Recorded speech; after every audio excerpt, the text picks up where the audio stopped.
Hey friends, today we're diving into an amazing and mysterious story about Africa and its people. Have you ever wondered why Africans have dark skin? We'll explore how history, nature, and the sun shaped this incredible story. Stay with us until the end. And don't forget to like The Gift of the Sun, a story of African skin. In a warm African twilight, an elder gathers children beneath a baobab tree and begins a tale. Long ago, she says, all human beings were born from the clay of the earth, kissed by the first rays of the sun. In these myths, the Creator molded people from clay and fire. One West African story even tells of a first couple, baking clay children in a sacred fire. Those closest to the heat emerged dark-skinned, while those farther away came out lighter. At the end of the tale, all agree on a truth. We are made of the same clay, and color is just skin deep. These legends teach that dark skin is a blessing, a gift from the sun god. Across Africa, lore and proverbs celebrate this gift. In the Yoruba tradition, Oshun, goddess of rivers and life, is praised as one of Olajumore's most beautiful, with skin as dark as cocoa and hair as black as midnight. She embodies confidence and fertility, showing that deep brown skin is worthy of honor. Folk teachings remind children that in the old days, dark skin was a symbol of beauty, of earth, and of divinity. In these bedtime stories, skin color is woven into tales of creation, the rich bronze of sunset, the black of fertile soil, the pride of ancestors. A cautionary Yoruba tale even explains human flaw, a drunk. Obatala created children from clay so perfectly that the mothers wept. But after eating palm wine, Obatala sculpted deformed figures in a drunken trance, and vowed to protect them afterward. In each myth, no matter the origin, the lesson is clear. All people came from the same divine clay. Their differences are merely the craft of circumstance, and all men are created equal despite color. As the fire crackles, this comforting folklore frames the question warmly.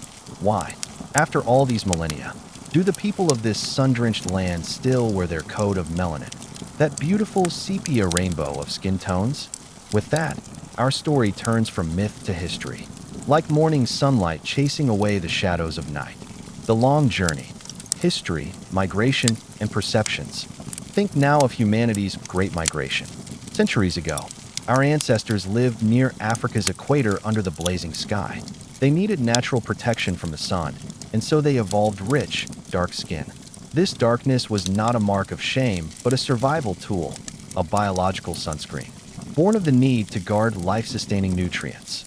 As anthropologists Nina Jablonski and George Chaplin explained, intense equatorial sun can destroy folate, an essential vitamin for pregnant women and men alike. High levels of melanin in the skin block this damage, preserving fertility and healthy births. In other words, dark skin evolved to protect the body's store of folate under the bright African sun. Slowly, humans began to wander away from those ancestral lands. Over tens of thousands of years, small groups marched beyond Africa. They crossed deserts, forests, and mountains into lands with weaker sun. Here the story of skin color changed. In higher latitudes, the sun was pale and winter often meant little sunshine. Under those skies, the very melanin that once protected us now became a disadvantage. As Jablonski notes, in tropical climates, enough UV penetrates even dark skin to provide an adequate dose of vitamin D, but far from the equator, even the powerful sunlight of spring and summer could not easily penetrate to make vitamin D in a very dark-skinned body. Vitamin D is vital for strong bones and overall health. So over generations, those who had slightly lighter skin gained an edge in low sun lands. Less melanin meant more vitamin D from the feeble sun, helping people survive and thrive. Dark skin became a disadvantage in colder lands. Over time, lighter skin evolved independently in Europe and Asia. These genetic changes were gradual, like dawn slowly breaking. Multiple genes came into play. For example, variants of SLC24A5 and SLC45A2, genes that affect pigment production, rose to near fixation in Europeans, giving pale skin its hue. A particular mutation, known as RS1426654, in SLC24A5 became almost universal in Europe. In Africa, that mutation was absent until very recently. It was reintroduced only in the last few thousand years via migrations. Some East African populations carry it now due to contact with non-Africans. Another famous gene is MC1R, the melanocortin receptor. In Africans, MC1R has been under strong functional constraint, meaning harmful mutations are removed by selection. This kept dark eumelanin production high. In Europeans, MC1R accumulated variants that allow more pheomelanin, leading to red hair and pale skin. Other genes like TYRP1 and OCA2 also affect pigment. In fact, scientists now know dozens of genes that play roles in skin color. A recent review lists many well-studied ones: TYRP1, DCT, OCA2, SLC24A5, SLC45A2, MC1R, and others. Each gene is a story unto itself, but together they paint the grand portrait of human diversity. As people spread out, cultures encountered one another, and attitudes toward skin color varied. In ancient Egypt, for instance, wall paintings make distinctions. Egyptians often painted Nubian soldiers or neighbors with dark brown or black skin, keeping them visually distinct from paler Libyans or Semitic peoples. The Greeks used the word Ethiops, burnt face, for any black-skinned people. Vase painters in Athens would use a special black glaze to depict Ethiopians in mythology, emphasizing their dark skin as exotic and recognizable. In some Greek stories, the land of Ethiopia was a faraway place ruled by a black-skinned king, and even the gods, Zeus and Hera, were said to watch over that distant realm. In Africa itself, chronicles speak of deep shades. For example, 13th century African travelers like Ibn Battuta remarked on the dark, black-brown skin of peoples in Sudan. Some early modern Europeans were astonished by the range of African complexions, often misunderstanding it in racial terms. During the age of colonialism, a darker chapter was written.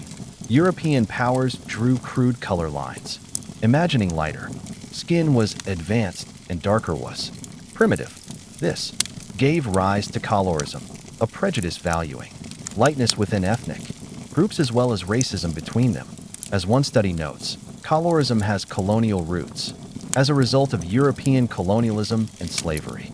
Sadly, in some African societies today, having lighter skin can still be wrongly equated with beauty or success. Millions seek skin whitening creams, a practice dating back to colonial influences. Yet even under these pressures, many African voices resist. Folklore and proverbs often remind people of pride.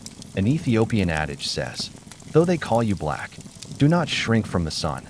Elders teach that our children's golden brown skin is a legacy of sunlight, a reminder of ancient days when it was a mark of strength and health. Throughout history, there have always been counter-stories. For instance, the celebrated African queen Cleopatra, who was of Macedonian descent, famously embraced African customs and religion.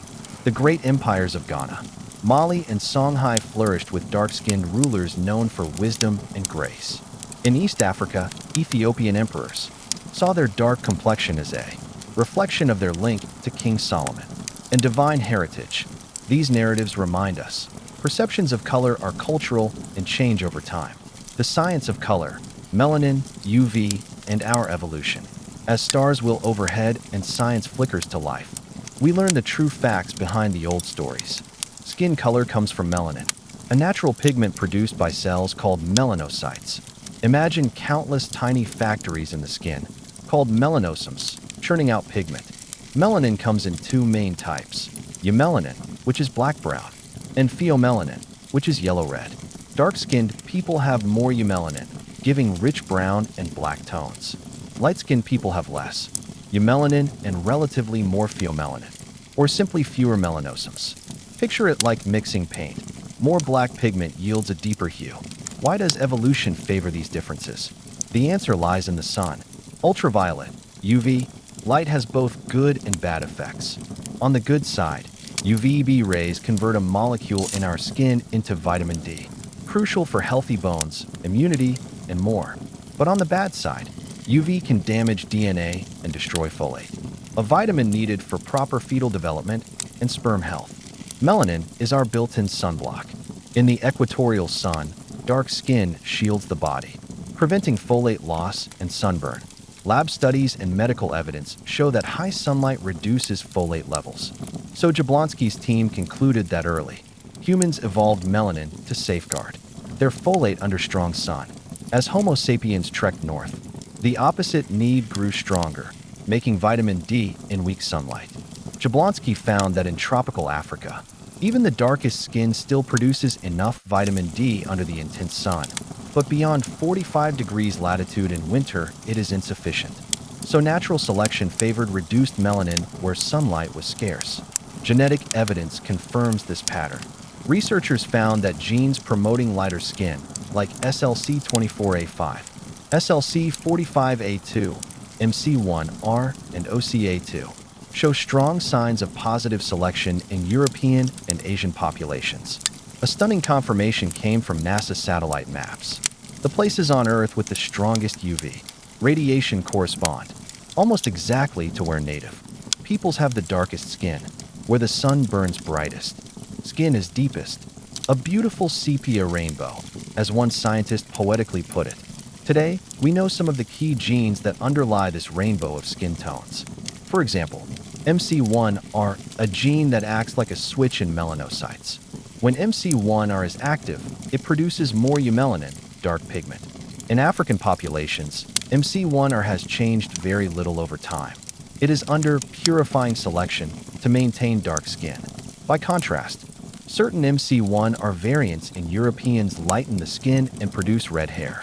SLC24A5, often called the light skin gene, one version of this gene, which arose in Europe, dramatically lightened skin by affecting melanosome function.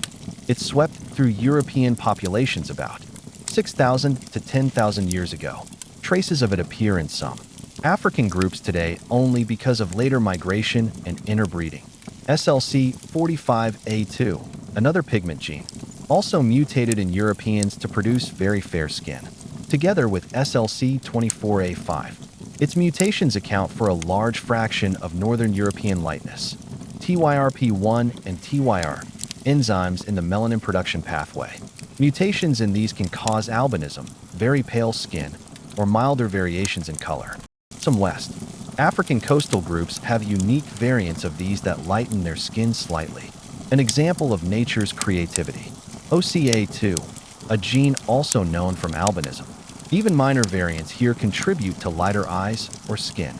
In European ancestry, a famous OCA2 regulatory change causes blue eyes. ASIP, Kittelg, and many others. Dozens of genes tweak the shade from tan to jet black. Altogether, scientists now recognize hundreds of genes and variants that influence pigment intensity. Despite this complexity, the broad pattern is elegant. Human skin color correlates strongly with geography and sunlight, driven by the balance of vitamin D versus folate needs. Africans remained dark-skinned for millennia because, living in bright equatorial climates, dark melanin kept them healthy. When some Africans moved into bright highlands, like the Ethiopian mountains, their skin lightened slightly over generations. But generally, Africa retained very high UV levels.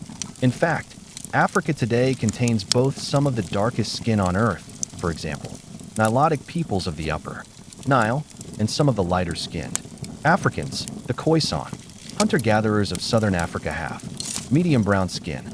This shows there is no single African shade, rather, a spectrum adapted to different environments.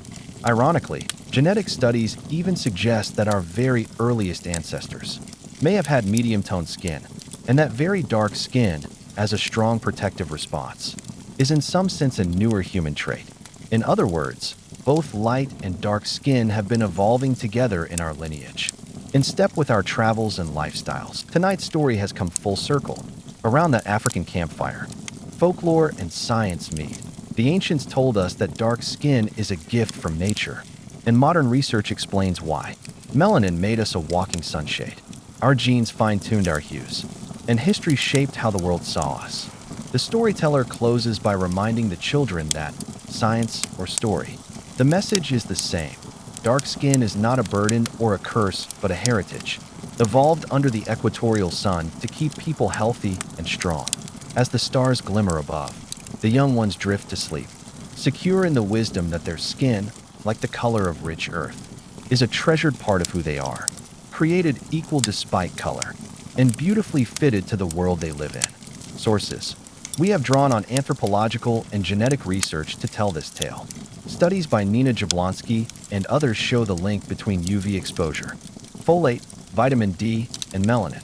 Genetic surveys in African populations identify many pigment genes under selection. African myths and feminist scholars remind us of cultural meanings of dark skin.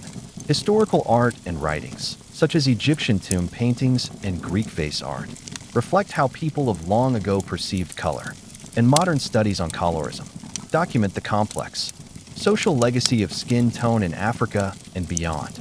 All of these insights weave together in the story above, explaining scientifically and culturally why the people of Africa are typically dark-skinned. We hope you enjoyed this fascinating story. If you did, make sure to like the video and subscribe to our channel for more amazing tales from cultures around the world. What do you think about this story? Share your thoughts in the comments below.